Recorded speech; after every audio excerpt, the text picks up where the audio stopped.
Hello True Believer. Today we'll be going through the Somerset College Year 7 design assignment, Build Your Own Game Using Scratch. So as a bit of a preface, we'll just talk about the background of how programming is an important factor of any student at Somerset College. Okay, so programming is a basic literacy in the digital age. It is one thing to know how to operate technology, it's another thing to be able to write and understand the logic behind it. It is estimated that over 1.2 billion people across the world play video games on a daily basis. There is a growth market emerging at a global level in the need for developers to design and build games. To develop your understanding of how programming languages work, for this semester we'll be exploring how games are made, and more importantly, could you create the next Flappy Bird? Okay, so your design challenge is basically you're going to be a software developer and you're going to create your own video game for the company that you're working for. So you're going to research, design, create, and analyze your own video game, and we're going to be using a program called Scratch. So Scratch is a drop and drag software suite developed by MIT, and instead of using traditional text-based coding, it's all like Lego blocks that you move around to make different sort of programming structures work. So there's some of the different styles of games that you can build.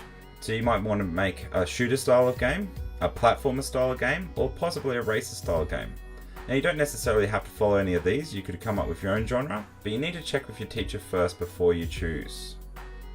Some of the critical elements you need to think about when you're building your game is your game needs to create a vast amount of multimedia, and it will need to include images, some sound, a clear goal of your game, a title page to welcome players to your game, instructions detailing how to play your game, and then most importantly an appropriate ending to your game. All resources must be referenced with their source. Check with your assessment booklet if you're not quite sure how to do this. Regular screenshots in a process journal also need to be taken so that we can see the development of your product and also see how your thought process has sort of evolved over the course of the semester. A copy of your game needs to be shared online for viewing. This is done through the MIT's website itself, and that way you can get your peers to evaluate it, which is important for Criterion D, and also for teachers to see how well your game is performed.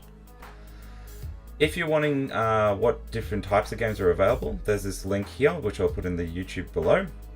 Feel free to explore and look around at these different types of games for inspiration, and also getting familiar with how the interface works and how they actually program behind the scenes on the game. Okay, so there's 4 different pieces of assessment this semester. First of all, there'll be Criterion A, which is basically researching the different styles of games and trying to make up your own design brief. Criterion B, which is where you do some sketches and designing of what your game should look like, and then make a clear storyboard outlining how you're going to actually execute it. Criterion C is then showing step by step how you built the game, and then marks will be allocated for the game that you build. And then Criterion D is how well do you evaluate the game. So how successful was your game compared to the mission that you set up at the beginning. This is the basic wheel that all design for MYP follows. So they're all intertwined, but we basically start in the top left under the inquiry and analyzing the blue. So you'll need to explain the situation of the game, then perform some research with some research questions. You need to analyze a couple of different games that exist out there, and then develop a design brief based off this research that you performed in the first 3 strands. For the Criterion B, where you develop the ideas, you need to develop a design specification outlining what will be a successful game for you. Develop some ideas of how the gameplay should look and feel and play out. Analyze these designs against the design specification you did in strand 1. And then for the 4th and final strand of Criterion B, you need to develop some planning, drawings and diagrams that's basically going to be your storyboard showing the step-by-step how the game will start, the transitions in the middle, and then the final ending. For Criterion C, creating the solution, you need to construct a logical plan, which is your process journal, showing step-by-step how you built it. Demonstrate some technical skills, which is showing how well you've used some programming structures.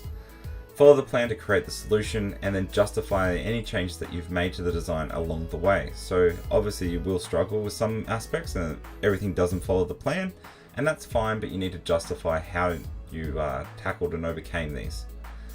The final criterion evaluating is when you design some testing methods via the use of surveys and some tests that you do by yourself in the game. You then evaluate the success of the game based off these tests. You then explain any improvements that you could have done after the fact, which you might find from your peers.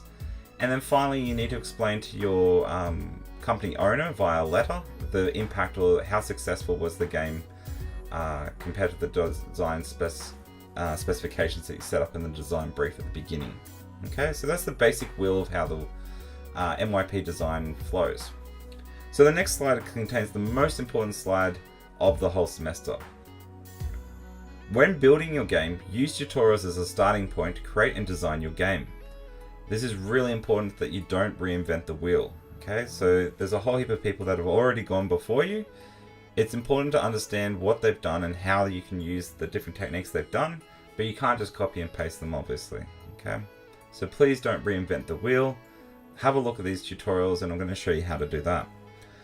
So how do we find the tutorials on Scratch? Well, first of all, we go to Dr. Google. We type in MIT Scratch tutorial, and then at the back, you'll type in the specific element that you're trying to find. So if you're trying to look for a platformer game, go MIT Scratch tutorial, platformer, and there's a whole heap of them out there that are available. Okay. If you can't find one that matches exactly what you're trying to do, please see your teacher and we'll try and help you work that out. So that's all I wanted to go through. The next video will start a bit more in depth of how Criterion A will work and be marked. Thank you.